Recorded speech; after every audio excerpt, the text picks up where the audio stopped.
everyone. Thank you all for joining us today. Before we begin, I would like to open our gathering with the CU Boulder Land Acknowledgement. The University of Colorado Boulder, Colorado's flagship university, honors and recognizes the many contributions of Indigenous peoples in our state. CU Boulder acknowledges that it is located on the traditional territories and ancestral homelands of the Cheyenne, Arapaho, Ute, and many other Native American nations.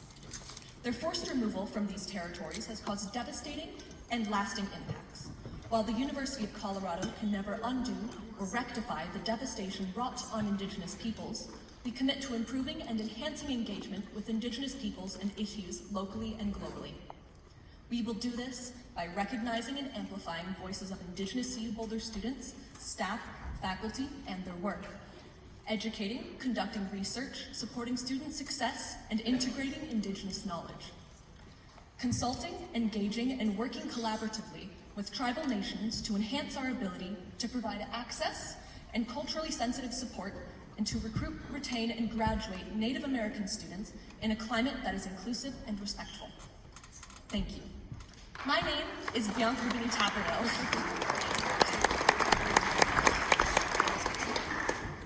My name is Bianca Rubini-Taperno, and I am in my third year studying marketing at the Leeds School of Business, with minors in political science and international affairs. I am honored to have been selected as one of CU Boulder's Student Leaders of the Year through the Center for Leadership for my extensive work within this conference. The Conference on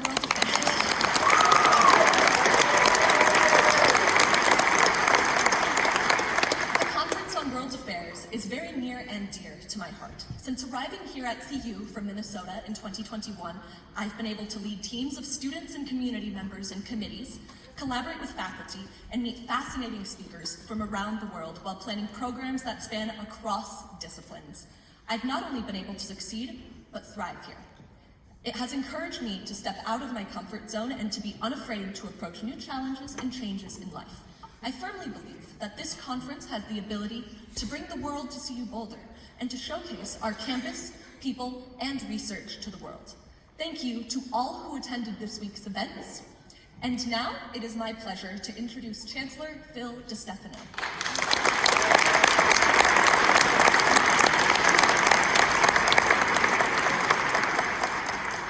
Chancellor DeStefano has spent his entire professional career as a leader within the CU Boulder community, serving as an educator, dean, provost, and chancellor.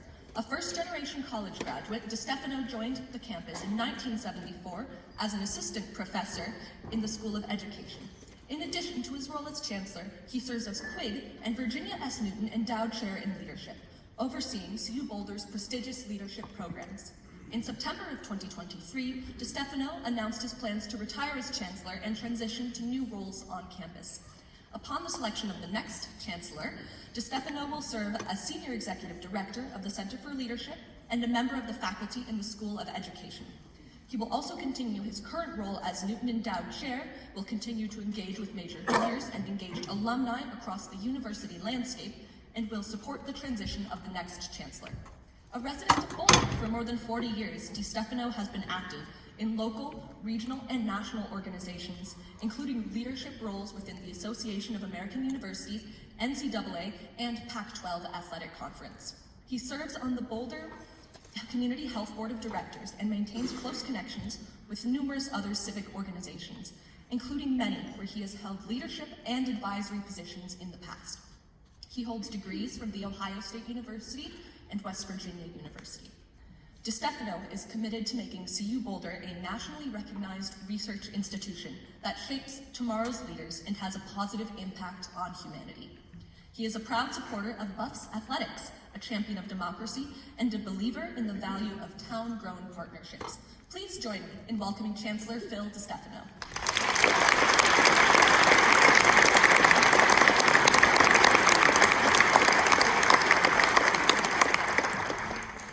Good afternoon, and thank you, Bianca, for that wonderful introduction.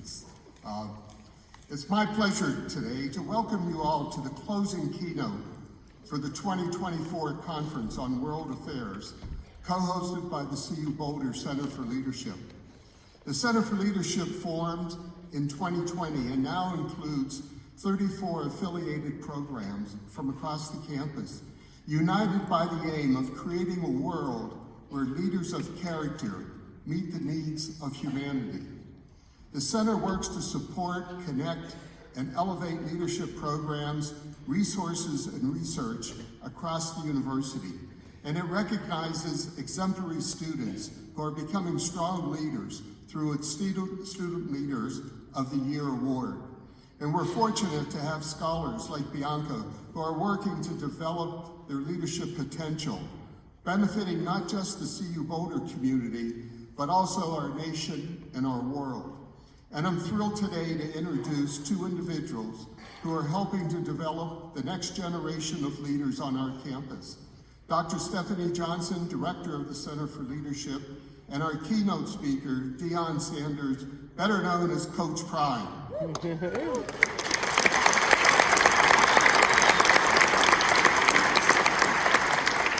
Dr. Stephanie K. Johnson is Associate Professor in the Lee School of Business, whose research focuses on the intersection of leadership and diversity. Stephanie has lent her experience and thought leadership to a variety of organizations, including the National Football League. For the last 2 years, she has served as a member of the NFL's Diversity Advisory Council, supporting the league's commitment to inclusive leadership.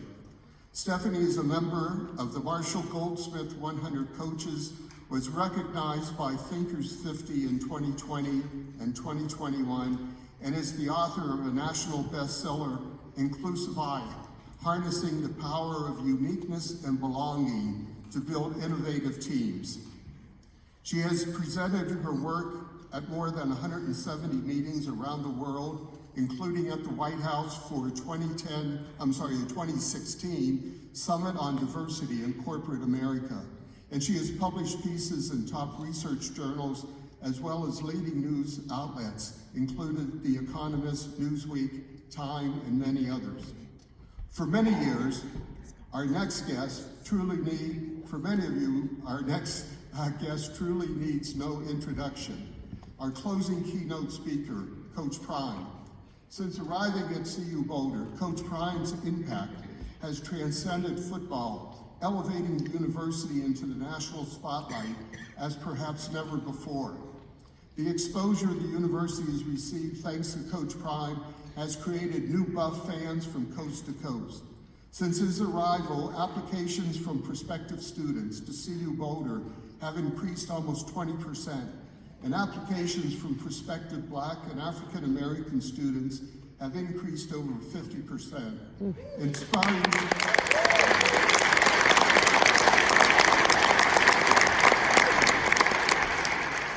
inspiring young people to continue their education at the University of Colorado Boulder is the true power of the Prime effect. Coach Prime has also been heavily invested in our university and our students, well beyond those on the football team. He's been a guest lecturer for the College of Media, Communication, and Information class, and in my 50 years at CU Boulder, I am fairly confident saying that this is the first time on our campus that we've ever had a Professor Prime. He's also spoken to numerous other classes around the campus and attended campus events, dedicating his time to enriching and interacting personally with our students, faculty, and staff.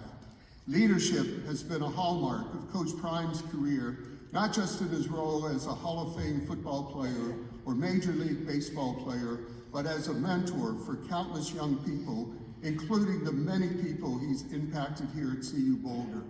It's my pleasure to welcome our closing keynote speaker for the Conference on World Affairs, Coach Prime.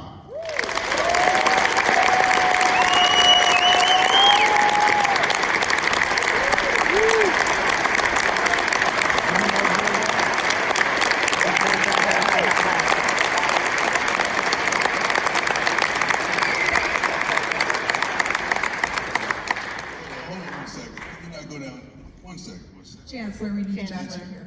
Let me tell you this. I wouldn't be here if it wasn't for this man. We wouldn't be able to accomplish the things that we're accomplishing if it wasn't for this man. So thank God for the opportunity that this man gave me. So can you really give him a round?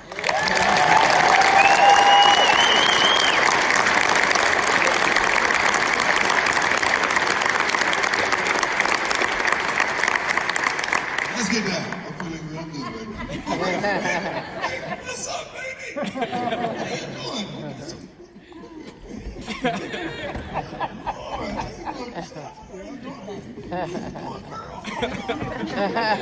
I'm sorry. I'm ignorant like that at times. My kids and my partner next to Like your hoodie. spent some time with earlier today. But I think everyone's here. That's me, girl.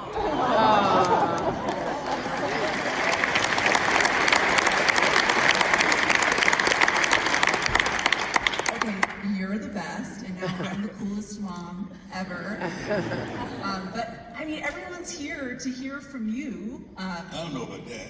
What can I hear from the audience? Are people here?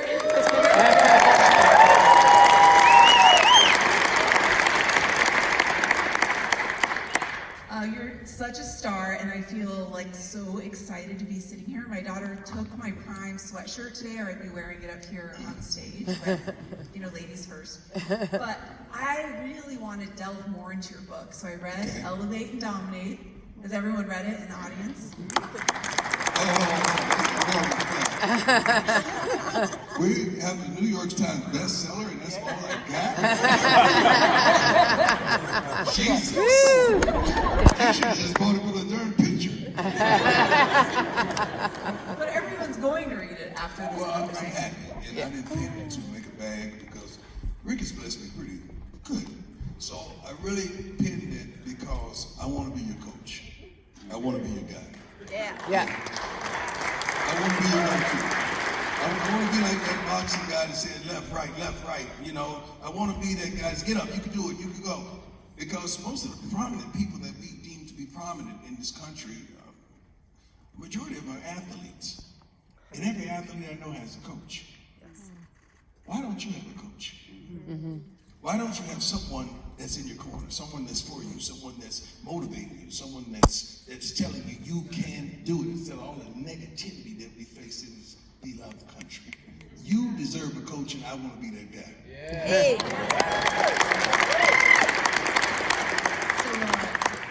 They're not Coach Prime level, but at the Center for Leadership, we do offer executive coaching for our undergraduate and graduate students free of charge. Because of that reason, I think everyone needs a coach. And that's one of the lessons in your book that I listened to the Audible because Audible's good. Coach Oh my Gary's God, was that book, Audible so you good? get to hear it from his Kirk words. Franklin did the music. Yeah. So I wanted to give it to you. So, you know, even I don't care how you feel it, you hear Kirk Franklin's music and my voice in it, that's a melody made in heaven. I can confirm that. It's fabulous. But I want, in case there's someone in here who hasn't yet read it, I thought for my first question, what's the one lesson that you'd love, particularly our students, to hear from the book today? Let me see, it's so many good ones. It's like 21 really, really good ones. That's good. Let me see. I'll just No, jump I in here got you. and say I'm just trying to one. give you the. Let me start off with chapter 1. The title is Even If You Broke, Keep Moving. Everyone in here is going through something. Everyone's experiencing something. Why do you stop? I'm not a hunter.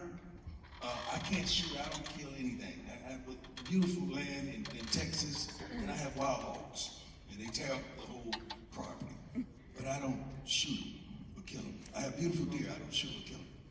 But the people who come over, they tell me if they're still, they get a great shot at it. But if they're moving, it's difficult. But as soon as we face adversity, we become still.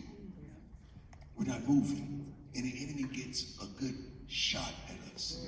No matter what you got going on in life, baby, you got to keep moving. You got to keep going. You got to keep stepping.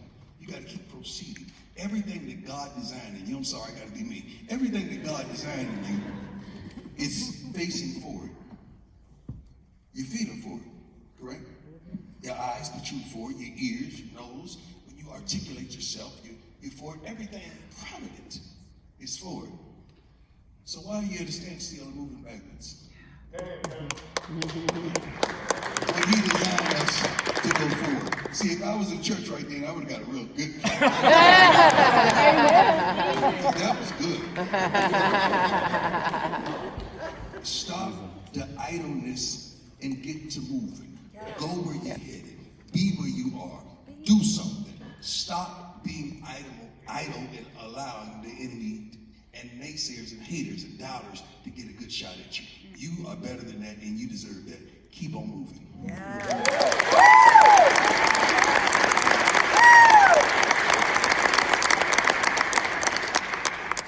I love that, and that was actually my favorite chapter. And I reflected in listening to that chapter and having read your last book. You talk about fame and success almost ruined your life. Yeah. And I feel like on campus, we talk a lot about mental health. And in the book, you're super vulnerable. You talk about your own struggles. And I wonder if you have any thoughts for our students about maintaining a positive outlook and mental health. And Let me attack it a different way. So many times that just because I have a talent or I'm graced with this or that, or whomever it is, or they can sing, they can rap, they can do this, or they're articulate, intelligent, and we exercise our gift, you get to thinking that we're immune to the trappings of life. Power, money, and sex almost ruined my life. It was PMS. Let me explain. Let me break it down to the place that I was residing that you had no idea. That's why you got to be careful of whom you deem to be a role model, because the majority of us are just models playing a role. Can you imagine having a 30,000 square foot house but never feeling at home? Could you imagine having thousands of suits but you can't cover up the pain? Thousands of shoes but you can't take a step in the right direction? Could you imagine having several cars in the driveway but you ain't going nowhere? Could you imagine sleeping betwixt anybody that you deem? But when you get up, ain't nobody satisfied. Could you imagine playing in front of 90, 80, 70,000 and everybody's clapping and they don't even know your middle name? Could you imagine living a life that you don't know who's really for you, with you, but who's really there? And that's all we're searching for, that place called there. When you graduate, you think you're there. When you marry and you say, I do, you think you're there. When you get that raise, you think you're there. When you meet that person, you think you're there. When you pass that class that you studied for, you think you're there. Where is this darn place called there? I've been chasing it. I've been trying to grasp it. I've been trying to subdue it. I've been trying to have dominion over it. But where is this place called there? I'll be the first to tell you. Aside and separated from God, you would never find it. Because that was my navigational system. I needed direction, as well as protection, as well as correction. Because sometimes when you reach a certain tax bracket, ain't nobody can tell you nothing. But where is this place called there? Those are the type of things I wrote in the first book. Those are the type of things I penned, because that's the feeling and that's where I was at that particular time. I'm at a whole new location right now, and guess what? I absolutely love it.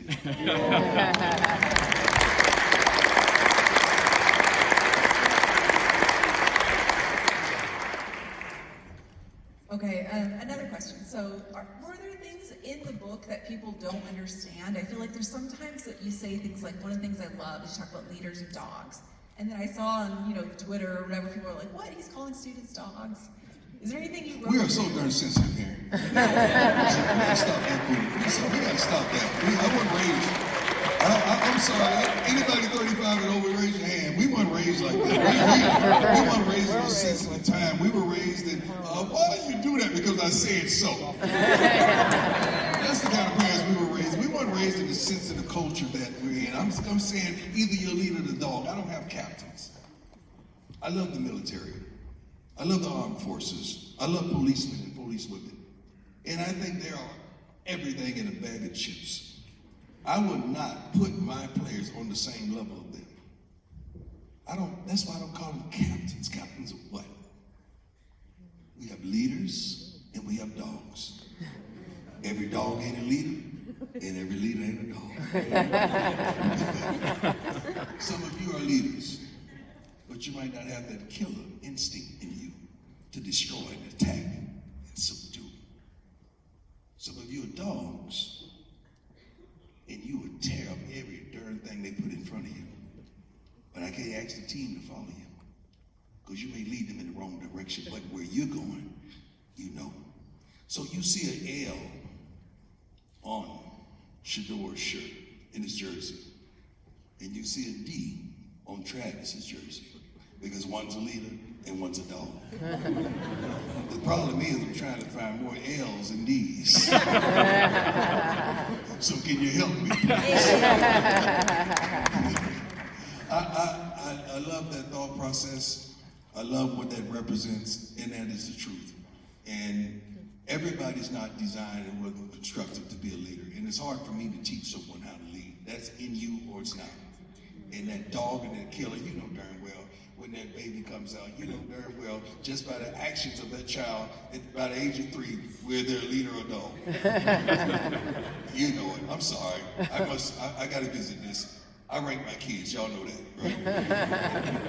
Y'all know that. I know some of you don't. You don't want to because you're scared of what they may think.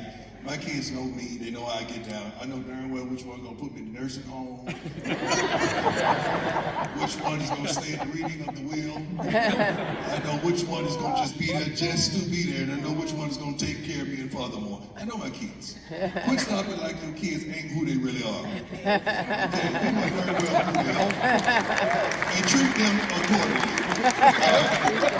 Some deserve more attention than others. You know darn well who he is. You can just explain to me what happened. I can tell you which one wasn't. This is the God honest truth. I'm sorry, I'm being honest with you. I just wanted to give you that parenting tip. Just I love that. Thank you. It's making eye contact with my kids right here. She's like, it's me. I got them for sure. Okay, so I want to talk about our student athletes. And, you know, we at the Center for Leadership, we believe leadership is within all of our students, and we try to bring out their best leader selves. And particularly, we want to support our student athletes. So this is, I think, a tough question, but do you think we're doing enough as a university for Well, our student everybody can athletes? always do more. You're doing a lot, but I'm one of those guys that's all in. I'm one of those guys that we all can do more. Students, can we be better students? I don't want to hear nobody. You get quiet now when I'm talking. Yes or no? Yes. Parents, can we be better parents? Yes. Business leaders, can we be better leaders? Yes. Okay, teachers, can we teach better? Yes. Everybody can go to the next level. I'm just not that person that's satisfied with normalcy. I want it all. Let me tell you a quick story. I was fishing in Fort Myers, Florida, probably at the age of 7 or 8, with my stepfather. I loved him for a multiplicity of reasons, but fishing was one of them. He taught me how to do that. Now, we dead broke. Now, let's get that straight. We have cane poles. I don't know if any of you grew up fishing with a cane pole. Where a cane pole, you're stationary. You tie the line to the end of the pole, you can drop it there, cork is on the end of it, cork up under it, you got to fish. And we're fishing in this little, I don't even know what it is. It wasn't a lake. I have no idea what it is. A body of water that was connected through this other body of water. And this guy and his father, I would assume, was fishing on this nice boat. And I said, dang. My stepfather looked up at that and looked back at me and kind of put his head down. I was like, you got nothing to be ashamed about. And I looked at them just fishing, having a wonderful, joyous time. What do you think my thought was when I saw that moment of that father and son fishing and me and my father, my stepfather fishing? See, most of you would come to the summation of that. I said, Ernie, well, if I had that boat, we could do some wonderful things. If I had that boat, I could fish this whole darn lake. If I had that boat, wow, that would be awesome. Wouldn't you think that?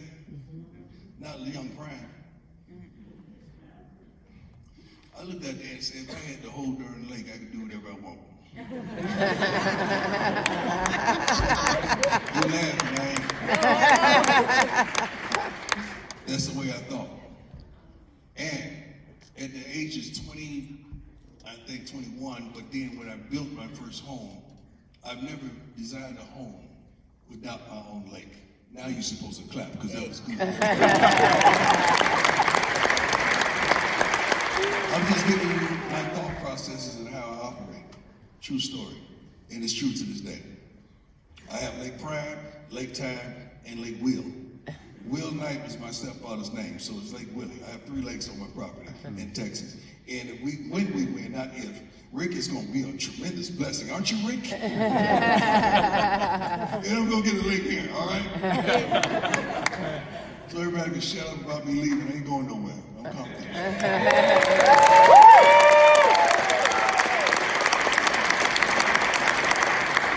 We're gonna hold you to that. You You should. said it in front of all these people, Please. so now it's just I facts. just killed my negotiation power. No, you didn't. So that's the students. But you know what, the impact you've had on the students and the student body has been tremendous in our football program. But really, when I think of your leadership, it's really been transformational across the entire university. And one, I want to thank you personally. Thank you. For that impact that you're having. And what's next? Well, let's examine that and why. I think you all are so tired of things that are not authentic that when you see something real and genuine, you appreciate it. And I don't know how to fake nothing. I don't know how to halfway do anything, and I love all. I don't hold accounts of wrongdoing because I'm still trying to get it right myself, and I love all. I don't see Caucasian, Asian, African American, Hispanic, or whatever. I see some wonderful people on this beautiful campus in this beautiful city in this beautiful state, just trying their darndest to be the best possible person they can be. And I want to join you and help you accomplish that goal. That's all I see. I don't see black, white, none of that, rich, poor. I don't see none of that, especially when I'm in the game. I look in those stands and I'm like, wow, this is unbelievable. It's amazing how we can come together for a particular cause we want the Buffaloes to win. It's amazing. It's amazing. But what if, when we left the stadium, we had that same love and respect and appreciation for one another? Yes. Without the uniform. Yes. Because when you're in the stadium, you're not seeing white, black, Hispanic, or Asian, or whatever have you. You're not seeing that. You're just seeing team and unity, and we band together for one particular reason. Let's do that all the time, not just some of the time. Let's do it all the time. And maybe that's one of the reasons that God called me collect. To Colorado. I accepted the charges. You can tell when the old folks know what time it is. These kids don't know what collect call is. Mother, what is he talking about? Tell him on the way home. Okay, I have pages and pages of questions, but we also sent out an email to 36,000 buffs inviting Wow. them to submit questions, and we sought to choose our top 5. Okay. We ended up with 6, okay? Sometimes decisions are hard to make. And so we have these students sitting in the front row. These are our amazing question writers. Gregory, let's start with you. He's gonna come up and ask you a question. Come on, Gregory. Go, Gregory. Well, good afternoon, sir. My name is Gregory Mays, and I am an aerospace engineer. It is my sophomore year. Wow. Yep. So, my question for you, I am a young and developing leader, and so I want to ask, how can you really stand out as a leader in any given situation or circumstance? First of all, quit trying to stand out. And be you. Be you. You don't want to be the second of anything. You want to be the first of you. Prepare yourself. Study yourself. And understand to put the best product you possibly can. What you're searching for, young man, is consistency. That's what we all want.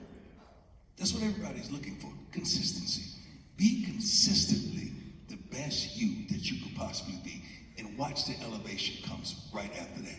You just got to be you and consistently and be prepared. Never walk into a room ill-prepared. Never walk into a situation unprepared. Never walk into someone where you don't really know what's going on. See, I don't happen to go anywhere. I don't happen to be here. You're not going to happen to see me anywhere. If you happen to see me somewhere, I was purposed to be there. Therefore, I'm always prepared. And I'm always ready. And I maximize moments. This is a moment right here. I don't take it for granted. You gave me your time. I'm going to give you the best me that I could possibly give.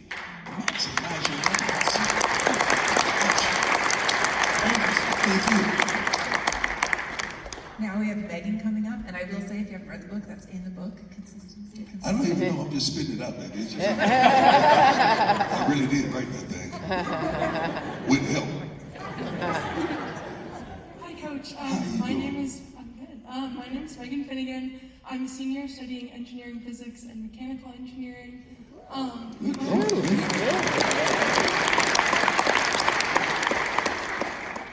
So you often tell people to believe. Yeah. Especially and even in the most challenging moments. Yeah.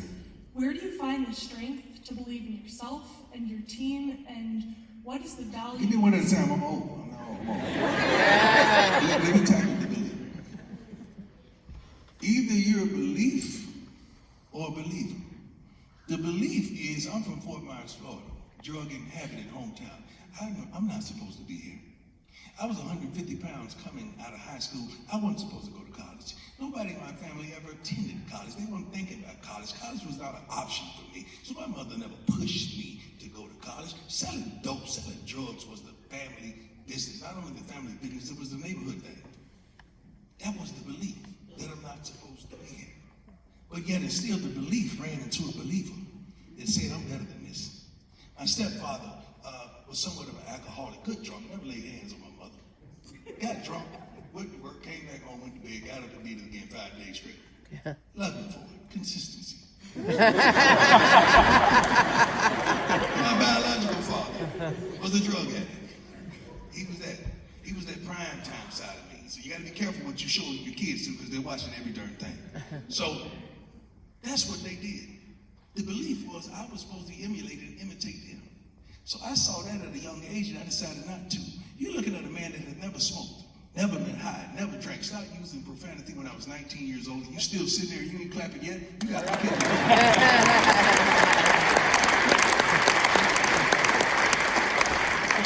The belief was I was not supposed to make it, but I'm a believer. I stood up and say, I'm gonna change this. I stood up and say, I am him. I'm gonna do this. I can do all things through Christ. And I didn't even know the Lord back then. I looked at that book, even though I didn't know the Bible. That was a book, that was the Bible to me. It was called A Little Intimate Good.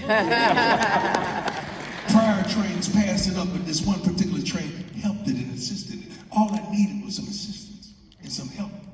Because I already was saying, I think I can. I think I can. I think I can. And then when I got that momentum, I said, I know I can. I know I can. And y'all got mad at me because I said, I did it. But either you're belief or believer. I just happen to be a believer of every darn thing God has suggested that I do.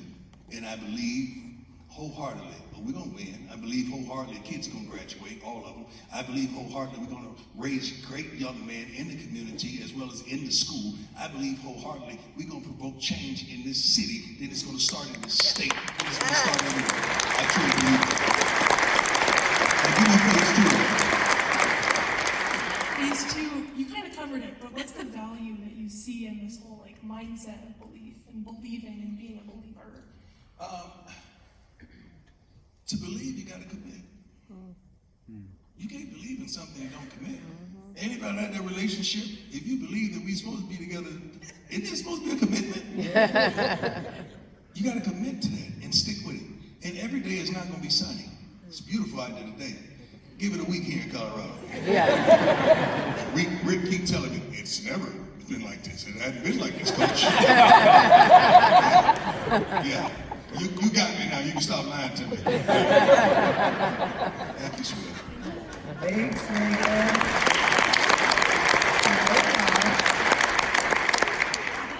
Hi, my name is Lola Felke, and I am a freshman majoring in aerospace engineering and minoring in leadership. Where are you getting these kids from?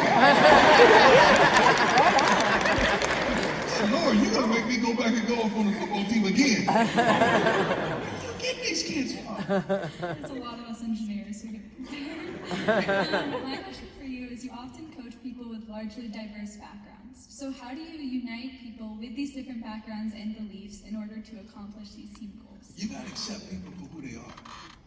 Let's quit trying to change everybody and develop them into being who we want them to be. I would be a fool, and I'm not bragging, although this may sound like it. I would be a fool to think that one of our cornerbacks is going to perform like me or like I did. I don't look for that when I'm scouting and recruiting. I look for a guy that's smart, tough, fast, disciplined, with character, that loves the game of football. And I can work with that. I'm not looking for me. I'm not looking to turn you into me. I'm looking to turn you into the best, most beautiful, most kind, most generous, most intelligent woman that you could possibly be. I want to help you become who you want to be. That's my secret, baby.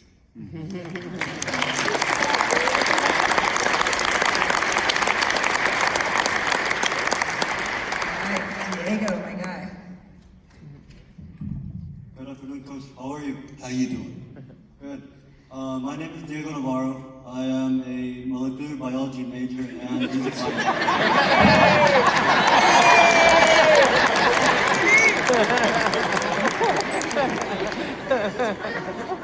This is a setup. I just had I'm aware you've had various tough surgeries throughout your lifetime. I've also had various surgeries throughout my life due to some conditions I was born with. And I still have a few coming up. My question for you is, in your experience, what made surgeries not stop you from pursuing your goals, and how did you not let them drag you down completely mentally and emotionally? That's a great question. God is Yeah. God is a great question. I remember being in Jackson, and I knew something was going on, and it wasn't right. So I'm thinking it's another toe surgery. I had 3 toe surgeries when I played the game of football. This is another toe surgery because my foot is bothering me. And they had the surgery. And it was still hurting. So I'm on the sideline. I'm taking off shoes during the game and walking barefooted and all that is documented. And I said, something's wrong. Something's wrong. And I was bleeding out of the spot that they had just operated on. And our trainer, Lauren, who's here now, she said, Coach, we need to take you to see the doctor. In Coach Prime fashion, I said, we're going to practice first. I'll go after that. So we went after that. And I remember the doctor coming back looking at me. She said, this is serious.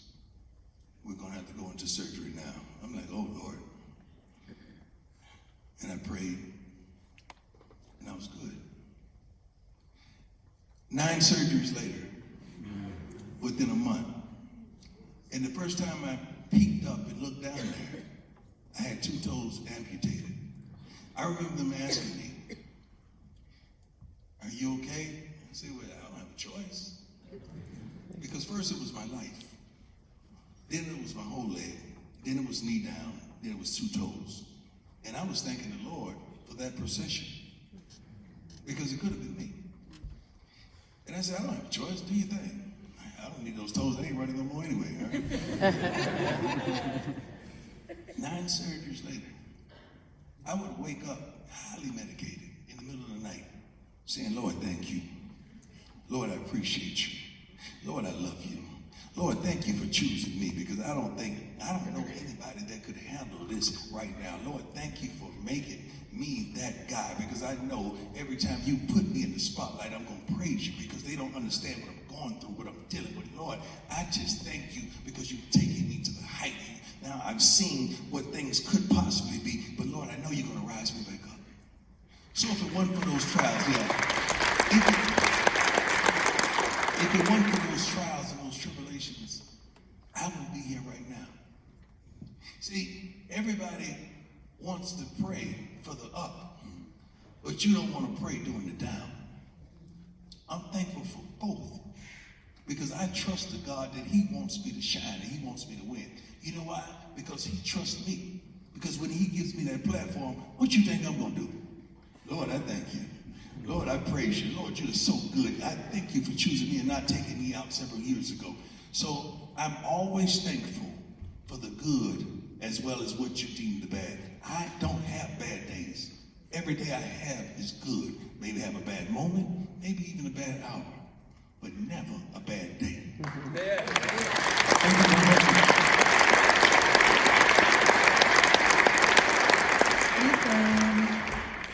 How you doing, Coach Brown? How you doing, sir? My name is Ethan Sachs. I'm a computer science student here at CU. I'm a sophomore. Yeah. That's it, just computer science. Sometimes not as hard as that, but. How have you seen leadership change in the face of social media? And how have you One at a time. Leadership change in the face of social media. We got to ask ourselves, what do we deem a leader? What you deem a leader in your generations may not be a leader in our generation. You may, what?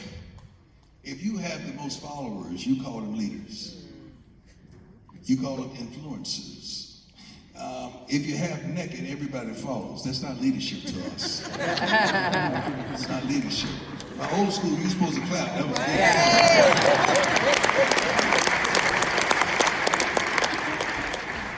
Because there's a generation now that gets it by any means necessary. There is a generation also that uses this and uses this. And nothing is wrong with either. But whatever you choose, just make sure there's balance in anything in life. There has to be balance. When you're off balance, you have no equilibrium. You erupt that, you affect that. But make sure in life there's always balance and you understand the main thing and what the main thing is and keep the main thing the main thing. You guys get preoccupied with this, when you're doing this, you gotta keep the main thing. We used to have this cheer back in the day. I got any old cheerleaders in here? They used to say, rock, rock, rock, rock. Steady. Come on, ladies. Steady, Eddie, rock. Steady. Because your team ain't even rock steady, my man. What's the second phase of that? So the second part, I wanted to know how you specifically have used changes in technology and social media to make the Buffalo I successful. got a son. I use my son. Where's Bucky? Quinn here? I got Quinn. Darius, where you at? Raise your hand. Is Bucky here? Is Snelly here? Bucky downstairs. Nelson's here. We got Buff Media. We got Well Off Media. We got every kind of media. What's yours, Darius? I'm sorry. Reach the People Media. We got all kind of media. So by any means necessary, I want to reach you and inform you and educate you and give you the real view of who we really are. Now you got all kind of people, they ain't even never been on campus. They making money off the buffs. They really are. Don't think I don't call them and check them either. If you don't get it right. Don't just steal their material. Don't just steal their content. At least have a relationship with them. But the media is so many ways to really impregnate a mind. We just try to do it the correct way. Thank you.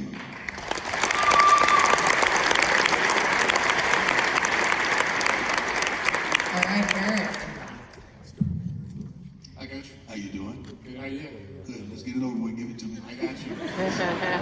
My name is Eric Edis. I'm a junior studying aerospace engineering. Racing Air Force Racing with my buddy Greg in the front row. Right on. I got a two-parter for you. First of all, what is your coaching philosophy and how do you approach player development? My coaching philosophy, I don't really have a philosophy, man. I'm just looking for smart, tough, fast, disciplined men with tremendous character. That's what I'm looking for, and I need 4 out of those 5. I really do. It's non-negotiable. It really is non-negotiable. And I just sat down in recruiting earlier, and this mother and a son, beautiful mother, huge son, defensive lineman, one of the best kids in the nation that's coming out this next season. And he asked me some wonderful questions. I said, son, I know you think you're interviewing me, but I'm really interviewing you. I got to make sure you fit with what we do. And I'm dead serious. Because that's the thought process of these kids that's coming in. I can't bring something in there and turn this water into wine. It's intoxicating when there's overindulgence of it. So I really don't have a philosophy. I know what I want, I know what I like, and guess what? I have a wonderful group of men around me that's great coaches, great articulators, great communicators, and understand football. I think now, thanks to Rick, we have over 127 years of NFL experience over in that coaching building. Yeah. Thanks to What are your strategies for building a successful team? get the best players. People try to make it seem like they matriculated from one of these majors that you are. Just go get the best players. That's what we're trying to do. We're trying to find the best players. That's the strategy to win.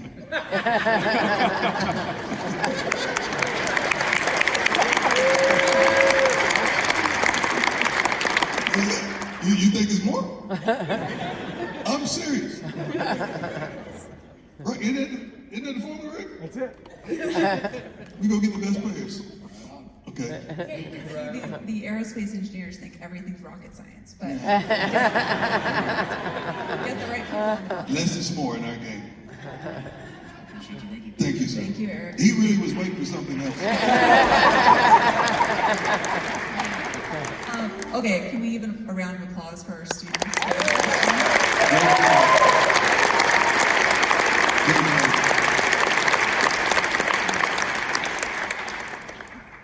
So a few things in there that you mentioned that really, again, I'm sorry I listened to the book, I heard the whole audio, so I want to hear you talk more about the habits that you exemplify and put into place that are your strategies for success. And they don't have to be from the book, they can be from anything, but I mean, I was sharing this backstage, but I had to like play it for my kids to listen to, because I feel like one of them was, you gotta look good.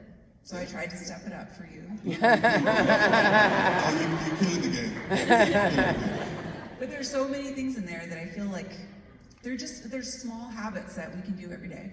Well, let me give you 3 W's. First of all, you gotta want it. That means you gotta see, you gotta identify. I told you, I don't dream when I'm sleeping. I'm dreaming when I'm wide awake. You gotta want it. Identify and say that, articulate. What do you really want? What do you really want in life? Those are some major, wonderful majors that you guys are in already, that you're gonna go into. Do you really want it? Because if you really want it, guess what? You're gonna have to work it. Ain't nobody's gonna give you that, especially these days. Ain't nothing's gonna come easy. You gotta want it and you gotta work it. I mean, continuously work it. When you don't feel like it, you gotta work it. When they talking about you, you gotta work it. When they naysaying or doubt you, you gotta work it. And if you want it and work it, baby, you're positioning yourself to win it. You all have opportunities, and you've had opportunities in life to win. And some of those opportunities that you didn't take advantage of, they're haunting you right now. Because you didn't win it. It's games right now I still think about from Pee Wee League. Championship game, man. I'm him before they said he was him. And I had a migraine headache. That was back in the days you got dressed at home, your pads and everything on, shoulder pads on the floor, you get dressed in the room. And I had my shoes, my cleats, my socks, everything on. And I had this migraine so bad. I suffered from migraines this is crazy. I suffered from migraines my entire life until I gave my life to the Lord. Is that crazy? Yeah. And I didn't make the game. And of course, we got our butts kicked. And that haunts me to this day. Because I know we had a chance to win it if I had been there. And I'm thinking, if I didn't eat pork, or what did I eat that day, or what did I not drink enough water, what did I do that I wasn't able to make that game? You gotta want it, you gotta work it, and then you have an opportunity to win it. The 3 W, that's easy for you to recant and recall, but I want you to exercise that tremendously. I love that. So maybe you've already answered this question, but it's easy to talk about all the good stuff, but I feel like we learn so much more from the failures. Yeah. Is there anything? I don't learn from losses. I ain't never said, I learned a lot from get my butt kicked that day.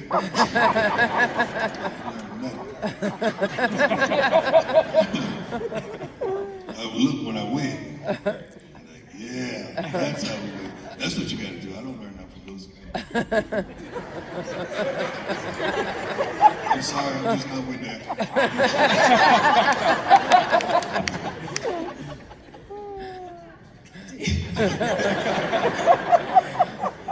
Have you had any personal experiences that you feel like, that was tough, but I'm glad I went through that and I came out of it Yeah, better?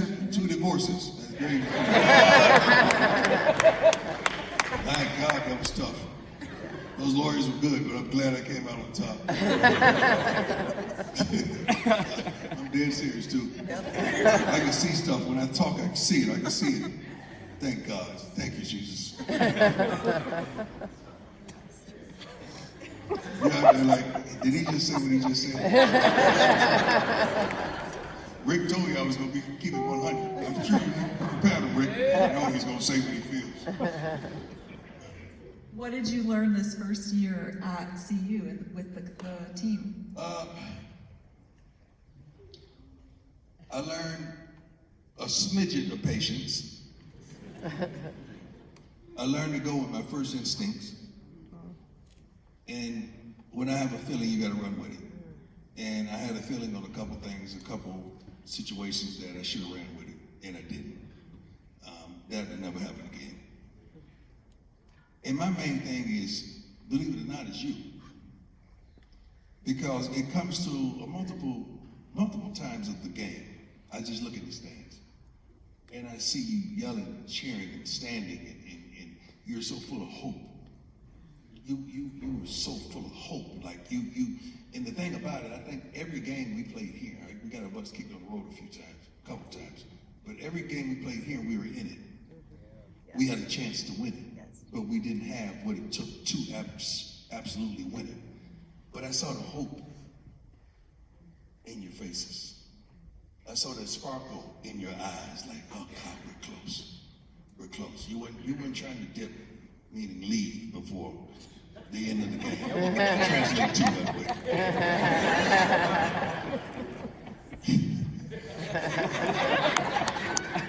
Rick is down there saying, oh my God. You were with us, and I appreciate that so much.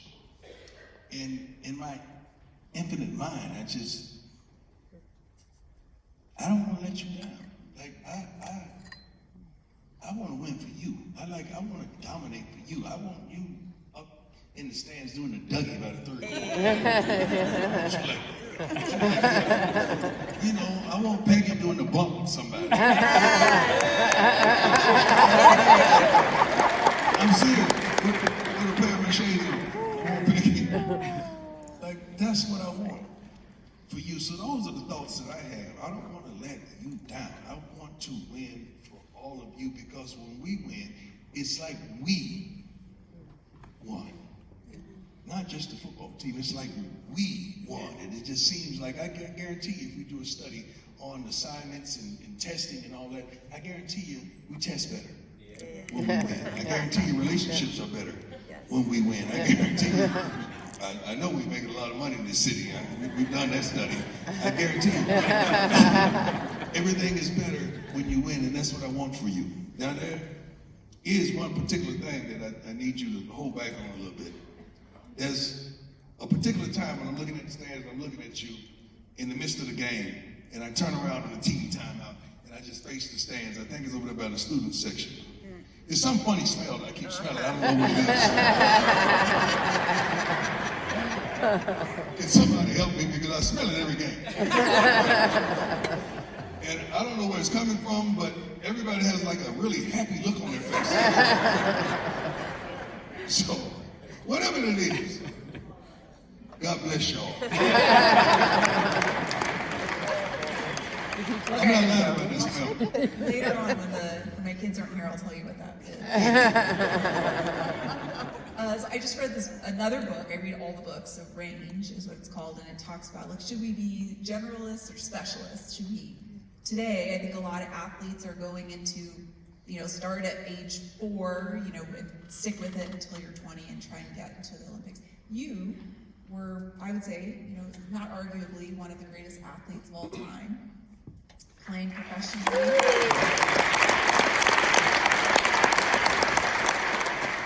playing 2 professional sports. You can count the number of other athletes that have achieved that. What do you think about this specialist versus generalist? I don't like it because you're putting us in a box. We don't put you in a box. Why are you putting us in a box? You don't in college don't we require multiple classes? Well, you heard their majors, right? So, right. It's a multiplicity of things. I can't even enunciate some of the stuff that y'all are doing. But why do we just define ourselves and say that we have one thing or one opportunity? Yes. Then if it does not happen, where do we go? What do we do? I want you to be happy. We played every darn thing until we couldn't play anymore.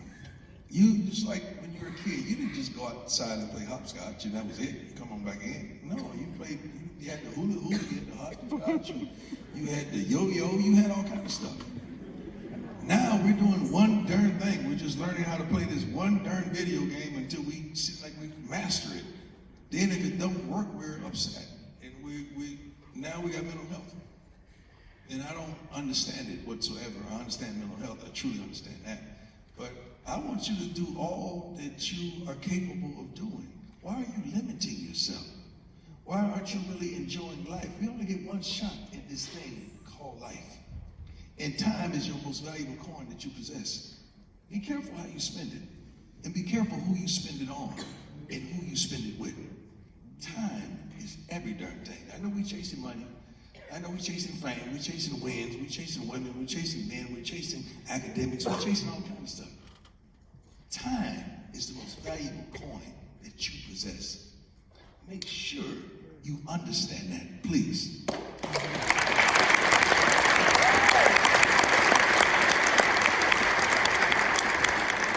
I definitely have to clap for that, and it's a good reminder for me as Jesse has been signaling me that we're running out of time here today, and we want to leave everyone wanting more, right? So my last question, what would you tell yourself when you were 18 to 22, like so many of our students here today? What would you like to tell yourself then that could have helped you get where you are today? Open your eyes and see it all. Stop being judgmental. And don't think it's just one way to do it. Stop only hanging with that particular crowd, or that particular person, or those particular people. Experience it all. Stop saying yes so easily and readily. And stand no principle. And no means no. You don't have to be the life of the party. You don't have to be everywhere where it's at or where it's happening. Just be you. And understand that you have a calling on your life. That God is calling you to do some mighty things. So sooner or later, when you get finished with your little joyride and your monikers, you're going to have to accept the charges and live this predestined life that you were called to live. Because you're going to provoke change in a multiplicity of things, people, and places that you're going to get them to maybe not do, but think perhaps there is another way. There is peace, there's joy, there's love, with less confusion than you ever experienced. You're going to love thy neighbor and mean it, with no ulterior motive. You're going to bring people together that would have never gotten together. And you're going to respect your elders at all times. You're going to remind the youngsters to say yes, ma'am, and no, ma'am, and yes, sir, and no, sir. You're going to remind the youngsters to finish everything they start with an exclamation mark. You're going to remind the old school persons to look at those youngsters and give them the game and the wisdom that you inherited from others. But most of all, you're going to have peace. The peace that passes all understanding. And you're going to win. Boy, are you going to win.